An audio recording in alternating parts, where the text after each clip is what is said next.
제 결혼 이야기를 하려면 시댁과의 첫 만남부터 말해야겠네요. 솔직히 말해서 저는 결혼을 결심하기까지 남편이 너무나 믿음직스러웠기 때문이었어요. 하지만 시댁과의 첫 만남에서부터 이 결혼이 쉽지 않을 거라는 걸 직감했습니다. 결혼 약속 후 시댁에 첫 인사를 드리러 갔어요. 남편이 우리 엄마가 조금 보수적이긴 한데 그래도 좋은 분이야. 라고 했던 말이 떠올랐죠. 하지만 시어머니를 직접 뵙고는 속으로 생각했습니다. 보수적인 게 아니라 속물적인 거 아닌가? 그래, 들어와라. 어머님, 안녕하세요. 김소연입니다. 그때부터 분위기가 이상하게 흘렀어요. 저를 위아래로 훑어보던 시어머니, 그리고 한숨을 내쉬며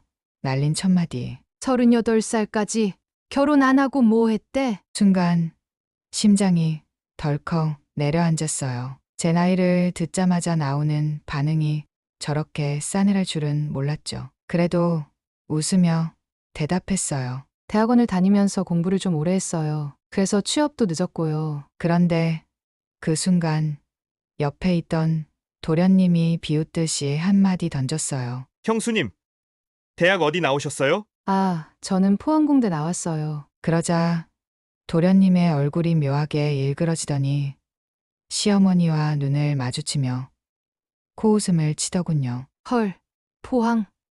서울에서 대학 다닌 줄 알았더니 지잡대. 그러게.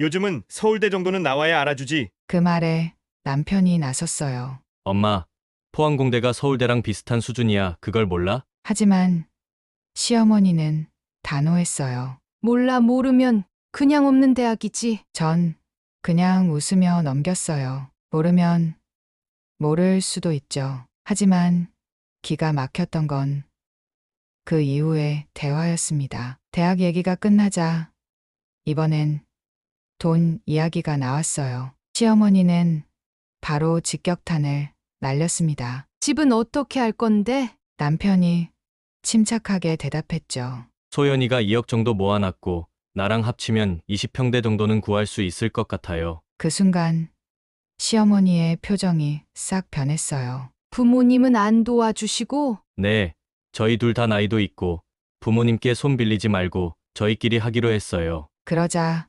시어머니가 비꼬듯 웃으며 말했습니다. 그래.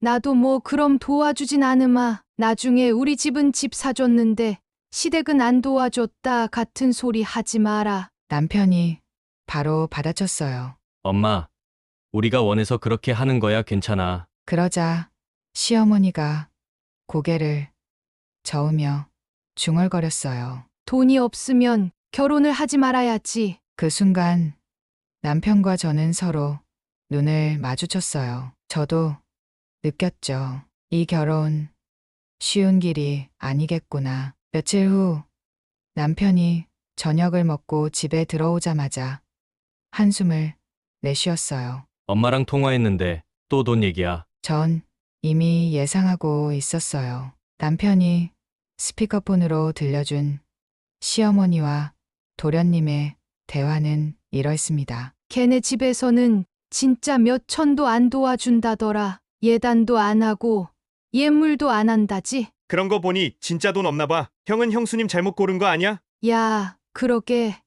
너는 돈 많은 여자 만나. 결혼은 집안이 중요해. 남편이 크게 한숨을 쉬며 전화를 끊었어요. 소연아, 미안해. 하지만 전 애써 웃으며 말했어요. 괜찮아. 어차피 우리 결혼은 우리끼리 하는 거잖아. 그렇게 우리는 시댁의 도움 없이 결혼을 준비했고 적금을 모아 작은 아파트를 구해서 신혼 생활을 시작했어요. 전 생각했죠. 그래, 우리가 노력하면 언젠가는 인정받겠지. 하지만 그건 저의 큰 착각이었습니다. 결혼 후 1년 동안 시댁과의 거리는 좁혀지지 않았어요. 시어머니는 여전히 저를 못마땅하게 여겼고 도련님과 형님은 기회가 될 때마다 돈 없는 며느리라고 비꼬았죠. 그런데 그런 시댁이 도련님의 결혼식을 앞두고 완전히 다른 태도를 보였습니다. 왜냐고요? 도련님이 재력가 집안 딸과 결혼을 하게 되었거든요. 이제부터가 진짜 전쟁의 시작이었어요. 제가 돈 없어서 형수님 잘못 고른 거 아니냐는 말을 들은 것처럼 시어머니는 자신이 진짜 며느리를 얻었다고 자랑하기 시작했어요. 그리고 도련님 부부의 등장과 함께 저희 부부는 완전히 시댁에서 릴련하게 됩니다. 도련님의 결혼식이 한 달 앞으로 다가왔을 때 시댁 분위기는 완전히 바뀌었어요. 저희 결혼 때는 돈도 못 모았으면서 결혼이 웬 말이냐며 구박하던 시어머니. 그런데 이번에는 정반대의 태도였죠. 수지가 우리 집에 복덩어리를 안겨줬어. 이런 며느리 한 명 더 있었으면 좋겠는데 말이야. 그 말을 듣고 있던 남편과 저는 할 말을 잃었습니다. 도련님이 결혼할 둘째 며느리 수지는 흔히 말하는 금수저였어요. 아버지가 대기업을 운영하고 있고 어머니는 명품 브랜드를 좋아하는 사모님이었죠. 그 덕분인지 시어머니는 도련님의 장모님께 사돈 어르신 이러면서 혀를 굴릴 정도로 공손했어요. 그런데 저희 결혼식과 비교해보면 차이가 너무 컸습니다. 저희 결혼식은 돈 없으면 조촐하게 해야지. 도련님 결혼식은 어머님, 이번에 호텔 예약했어요? 이때부터 저는 직감적으로 느꼈어요. 이제 시댁에서 우린 아예 찬밥 신세구나. 도련님 결혼식을 앞두고 시댁에 모인 날이었어요. 둘째 며느리 수지가 명절 선물이라며 고가의 명품을 시어머니께 내밀었죠. 어머님, 이번에 일본 갔다가 모피코트랑 에르메스 가방 사왔어요. 어머머머, 이걸 내가 받아도 되는 거니? 시어머니는 감격한 듯 모피코트를 껴안았고 그 모습은 감동 그 자체였죠. 그런데 그 다음에 시어머니가 내뱉은 한마디가 저를 제대로 후려쳤어요. 이럴 줄 알았으면 큰 며느리도 수지 같은 애로 고를 걸. 남편과 저는 그대로 얼어붙었습니다. 남편이 엄마, 너무하시네. 라며 말했지만 시어머니는 쳐다보지도 않았어요. 넌 조용히 있어. 내 마누라가 명품 하나라도 사준 적 있어? 제가 무슨 말을 할 수 있었을까요? 결국 저는 고개를 푹 숙인 채 아무 말도 하지 않았어요. 명절이 되자 차별은 더욱 심해졌습니다. 저희 부부가 시댁에 도착했을 때 주방에서 전을 부치는 사람이 보였어요. 바로 우리 엄마였습니다. 놀란 저는 엄마에게 다가갔어요. 엄마, 여기서 뭐해? 아니야. 소연아, 그냥 전이 부족하다고 해서 좀 도와주는 거야. 그때 시어머니가 가가와 당당하게 말했어요. 내가 바빠서 못 오니까 내 엄마가 대신 와서 도와주셨지. 시댁 어른이 힘들게 명절 음식 하는데 내 친정엄마도 와서 손발 좀 맞춰야 하는 거 아니야? 그 말에 눈앞이 새하얘졌어요. 하지만 엄마는 괜찮다며 조용히 웃었어요. 그 모습이 더 서러웠어요. 그리고 바로 옆에서 수지는 시어머니와 쇼핑 계획을 세우고 있었어요. 어머님, 내일 새해맞이 세일하던데 같이 가요. 그럴까? 명절 음식은 큰 며느리랑 친정엄마가 하면 되지 뭐. 이게 진짜 가족인가? 전 이 집에서 점점 내가 아무런 존재가 아닌 것처럼 느껴졌어요. 도련님 부부가 결혼한 후 어느 날 가족 모임에서 수지와 도련님이 대화를 나누고 있었어요. 형 아직도 국산차 타고 다녀? 형, 그건 좀 아니지. 국산차 타고 다니면 어디 가서 무시당해. 전 그 말을 듣고도 가만히 있었어요. 하지만 남편이 날 위해 대신 참지 못하고 터뜨렸어요. 국산차 타면 뭐가 어때서? 돈 없다고 또 무시하는 거야? 누가 무시했어? 그냥 형이 차 좀 바꿨으면 좋겠다고. 그 순간 시어머니가 끼어들었어요. 맞아. 돈 없는 애들이랑 어울리면 안 돼. 둘째는 아버님 덕분에 BMW 날개 올라가는 차로 바꿨잖아. 남편의 손이 떨리는 게 느껴졌어요. 그리고 저도 이제 더 이상 참을 수가 없었어요. 전 조용히 자리에서 일어나며 말했어요. 죄송한데요. 저희는 차 바꿀 생각 없어요. 그리고 어머님, 돈 없는 애들이랑 어울리면 안 된다고 하셨죠?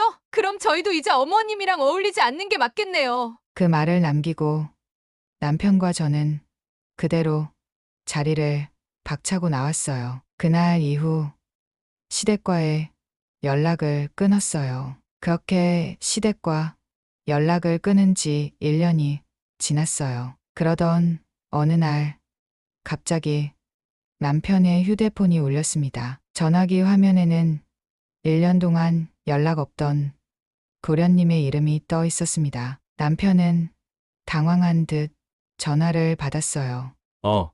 무슨 일이야? 도련님의 목소리는 밝았어요. 너무나도 반가운 목소리로 이렇게 말하더군요. 형, 잘 지냈어?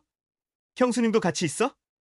나 진짜 좋은 기회가 있어서 연락했어. 좋은 기회. 이 말이 나온 순간 저는 직감했어요. 아, 또 돈 얘기겠구나. 도련님이 연락한 이유는 투자 때문이었어요. 형, 이번에 투자하면 5년 뒤에 2배로 돌려준다더라. 엄마도 투자하기로 했어. 형도 같이 하면 좋을 텐데. 알고 보니 수지의 친정아버지가 인도네시아에 대규모 공장을 세우고 투자자를 모집하고 있다는 거였어요. 시어머니는 이 말을 듣자마자 솔깃해졌고 집까지 담보로 잡고 투자하려고 하고 있었죠. 저는 순간 소름이 돋았습니다. 그렇게 돈에 눈이 먼 시어머니가 한순간에 모든 걸 걸고 있다는 사실이 너무 무서웠어요. 계약서라도 한번 볼 수 있을까? 남편이 조심스럽게 물었고 도련님은 번역된 계약서를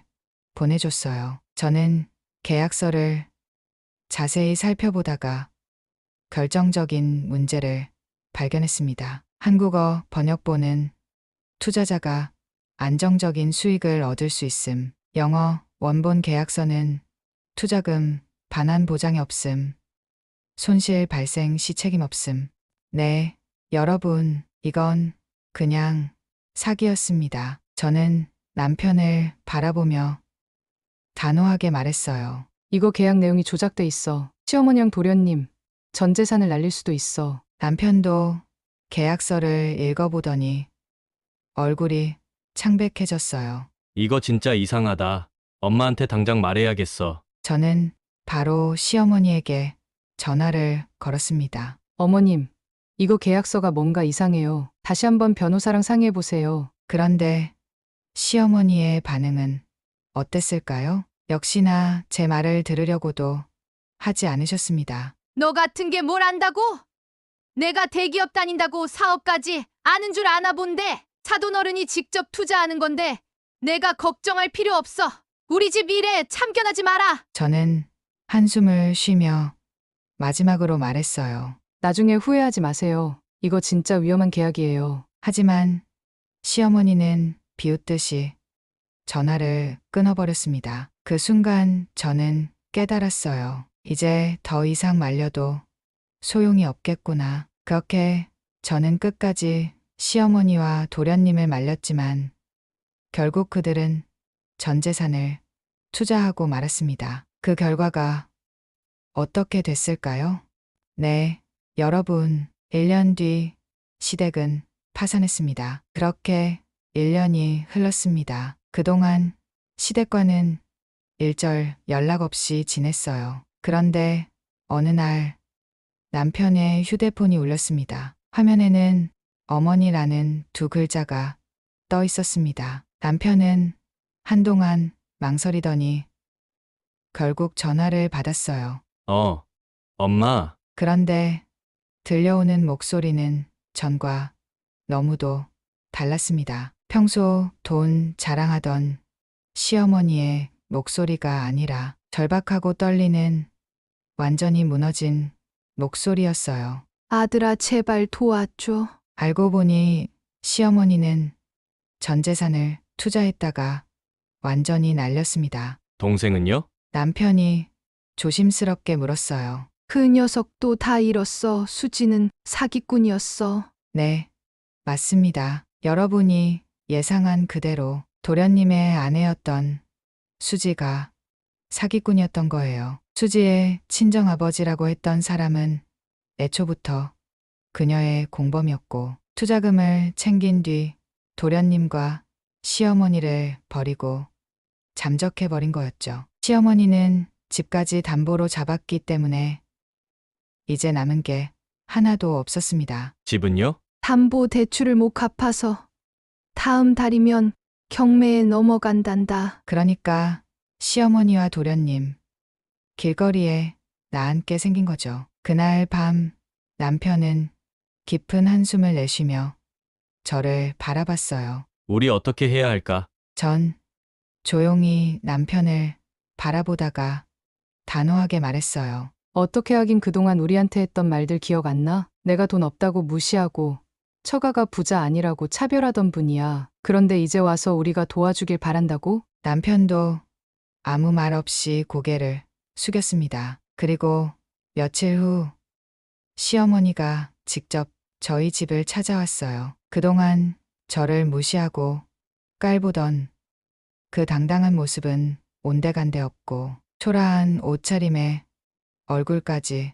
수척해진 모습이었습니다. 저를 보자마자 시어머니는 울면서 제 다리를 붙잡고 애원했습니다. 소연아, 제발, 제발, 우리 좀 도와줘라. 내가 잘못했어. 내가 그렇게 말렸는데. 저는 그런 시어머니를 가만히 내려다보았습니다. 그리고 차분하게 말했어요. 어머님, 이제 와서 제게 이러시면 너무 늦은 거 아닐까요? 저 예전에 어머님이 하셨던 말씀 아직도 기억해요. 집안이 개털이면 결혼할 자격도 없다. 부자 집 딸이 아니라서 마음에 안 든다. 그런데 이제 와서 저희한테 돈을 달라고 하시는 거예요. 시어머니는 저를 붙잡고 흐느끼며 말했어요. 소연아, 내가 그땐 미쳤었어. 돈에 눈이 멀어서. 근데 이제 보니까 내가 우리 집에서 제일 똑똑한 사람이었더라. 저는 쓴웃음을 지었습니다. 네, 이제 와서야 제 말을 듣지 않은 걸 후회하는 거겠죠. 그럼 도련님은요? 그 사람은 뭐 하고 있어요? 걔도 다 잃고 지금은 집에서 넋이 나가 있어. 저는 그 말을 듣고 남편을 바라봤어요. 여보, 이제 어머님과 도련님을 우리가 책임져야 해? 남편은 조용히 한숨을 쉬더니 어렵게 말했어요. 도울 순 있어. 하지만 우리가 직접 도와주는 건 아니야. 그렇게 우리는 시어머니와 도련님에게 마지막 제안을 했습니다. 우리가 도와드릴 방법은 하나밖에 없어요. 어머님은 일자리를 구하시고 도련님도 다시 일해야 해요.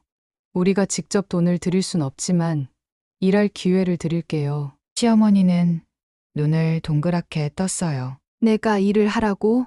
내가 그동안 어떻게 살아왔는데 지금 와서 내 손으로 돈을 벌라고? 도련님도 한심하다는 듯 웃더군요. 형수님 설마 진짜 그런 소리를 하는 거예요? 형이랑 형수님 아파트도 샀다면서요?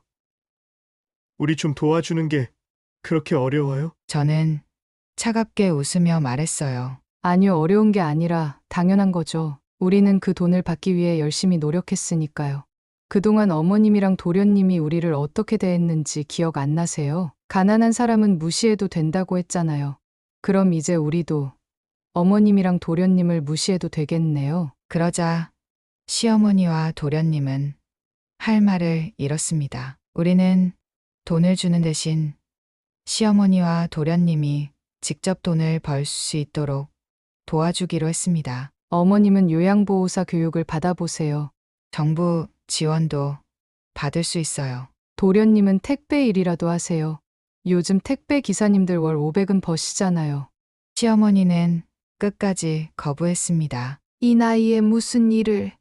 차라리 그냥 죽는 게 낫지. 하지만 도련님은 결국 현실을 받아들였어요. 그럼 택배 일이라도 알아볼게요. 결국 시어머니는 아들이 일을 시작하자마자 강제로 끌려가듯 요양보호사 교육을 받게 되었고 도련님은 배송기사로 일을 시작했습니다. 형수님, 고맙습니다.